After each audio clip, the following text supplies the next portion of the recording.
All right, welcome. We're coming with some bad news. We've all probably seen it at this point. This 22, 23-year-old Ukrainian woman assassinated essentially riding the train by a guy who's been arrested 14 times in Charlotte. 14 times. Guess what? The president's talking about it. We're done. Fatigue is not the right word. Fatigue implies that there's been some sort of gradual. No. I fell off a cliff. I'm done. Benny Johnson's talking legal actions. President's talking about it. This girl didn't deserve to die. She came to America from a war-torn country, chose in her heart to sit in front of this dude with the dreads, with the hoodie up on a train, and you saw what happened. Fatigue don't get it right. We're beyond that.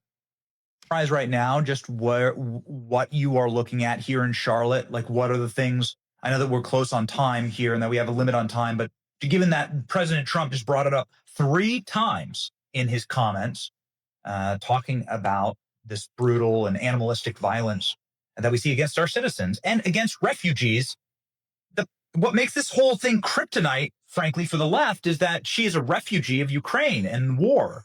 She was here seeking security. And of course, found that the policies of woke restorative justice were deadlier than a war zone in Ukraine, arguably. Yeah, well, we do not comment on ongoing investigations in any detail. But like I said, I am looking at other cities for their race-based prosecution, and I just saw a screenshot today, and it was probably 30 different black dudes, 30, and they were all prosecuted, and on the books it had them labeled as white. Why do you think that is? Why are we cooking the books? Why can't we just call a spade and recognize that, I don't know, between the ages of 18 and 40, black males are committing 60+% of the homicides? That's coming out of clip about 4%, 4% or less of the population.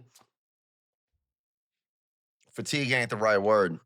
if there are law enforcement officials in Charlotte who have information about similar race-based arrest patterns, prosecution patterns, or plea agreements in that city that favor one race over the other or others, then we would very much want to hear about that. But I know her head's in the right place, but I need more fire.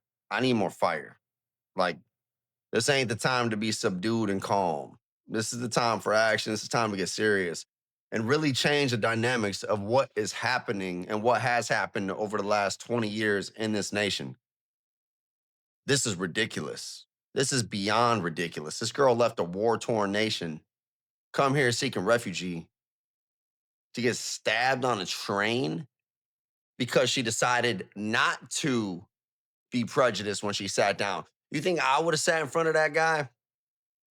Hell no, I wouldn't have sat in front of that guy. Not a chance in hell. I would have had my eyes on him the whole time. Because that would be a due process and equal protection issue and illegal under our federal civil rights laws. And so we'd be interested to hear that. And it's tragic that any American lost their lives to a repeat offender like this. I saw this kind of thing happen regularly in San Francisco, where I lived for almost 25 years. Violent criminals who would prey on the same racial type. For example, in that city, elderly Asian Americans were frequently the targets of violent crime from African American perpetrators, and they were catch and release. You know why? Because Asians do well. Asians are a smaller minority, and they're the top earners in America. You don't see me attacking them. Round of applause. Your culture got something right. It's jealousy, it's vitriol, it's hate. It's catch and release, let out again and again and again, and in some instances actually killing our elderly citizens in our community. So this is wrong, and with evidence we can put a stop to it. Iryna's law, that would be interesting. I'm not a lawyer, Hermate, so I just wouldn't even know how to approach this, but I think everybody sees what the real problem is here, which is that repeat violent criminal offenders that scream at judges that I don't belong in civilized society. I will murder and kill and maim and harm and offend again, continue to be put on the street. The floor is yours. Well, look, it's very tragic what happened in this jurisdiction. It's the kind of thing that you're seeing happening all over the United States. And from the federal civil rights perspective, my angle is whether there's discrimination occurring by local law enforcement in how they treat offenders. And It's reverse discrimination. We're essentially letting violent criminals get away with anything they want while telling you to your face, I'm going to do it again. And it's going to be worse. Could be you next time. And these judges are like, let him out. He's fine. Nothing to see here.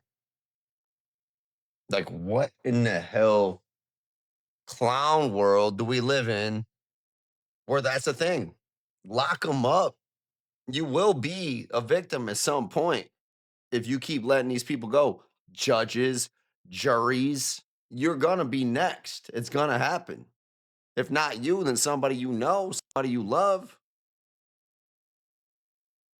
so, for example, in Hennepin County, Minnesota, we're investigating their blatant policy, which says that they will give preferential plea agreements to people of color. Now, that's illegal. For what? For committing most of the crimes? You'll get preferential treatment because statistically you're likely to go back out there and do it again?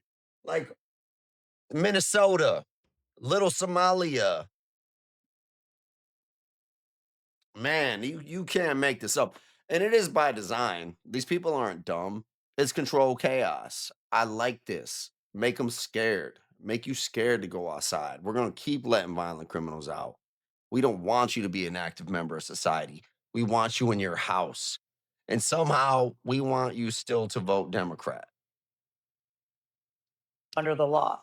I don't know whether Charlotte has a similar problem. There, it may be the case, and we'd love for people with evidence to come forward, whistleblowers to Get the come forward. evidence. Go get it. If they are Subpoena. treating offenders of a particular race more leniently than, say, white offenders, that would be a federal civil rights violation. But we need that evidence before we can take action at the DOJ.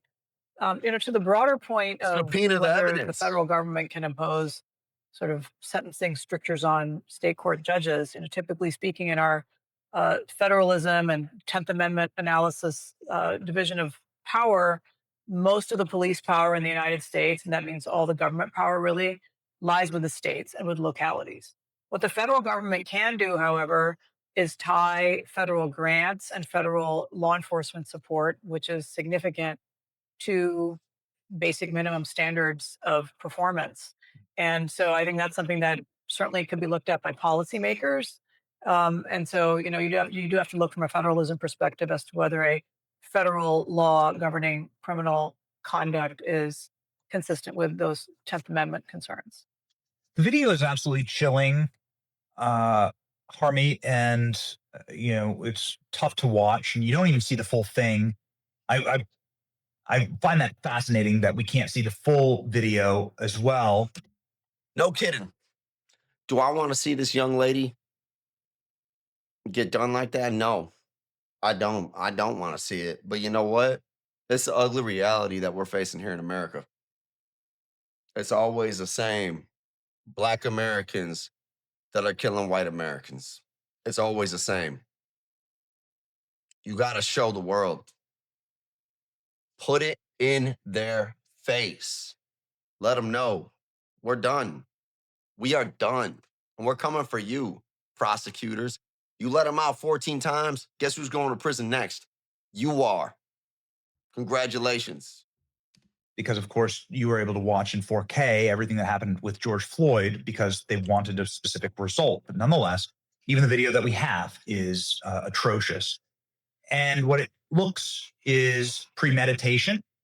It looks to be something that was clearly targeted and racial targeting. And my question to you is this currently under investigation by your department? Well, look, first of all, I do see a video of a violent crime occurring, but to draw the conclusion that it was racially targeted. Here we go. This woman, she is not the right person for the job. This woman's already self-selected herself out.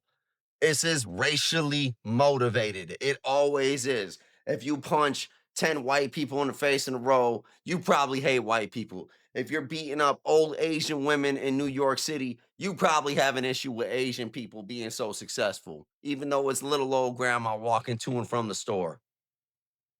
Like, this woman ain't the right person for the job. I know she's trying to be professional, but she's got to go. She's weak sauce. You'd want to see what his prior victims look like. In I fact, don't we I see don't in care. our urban crime-ridden hellholes a lot of black-on-black violence as No well. And shit. so I No would want to shit. know that evidence before I reached any conclusions. And so we're certainly looking at this fact pattern. One thing that drew my attention regarding the mayor's comments regarding the situation is her reference to thanking media partners for suppressing this video. And that leads to a question. We've seen other instances of this, of mainstream media coordination, whether this is an instance or this nationally is an instance in which mainstream media partners of these left wing cities are coordinating to suppress significant crime like this from being reported where there may be a racial angle to it. That might be an antitrust issue. It might be other issues as well. But I think that's something that we should all be asking. Why are we not seeing this disturbing incident and footage on all of the news shows at night when we saw the same with respect to George Floyd? With disrespect to George Floyd, that dude was a drug addict who OD'd. No respect to that guy. And I know what she's trying to say. Yeah, because the media wants you to believe that this is not an issue in America when we all know it. Don't believe your lying eyes. There is no black crime. There's no black on white crime. There's no repeat offenders that are coming out and doing the same thing over and over and over again. It's all you. It's made up in your head. I'm done with this, at least in this video, but I'm going to stay on it. I'll see you next time.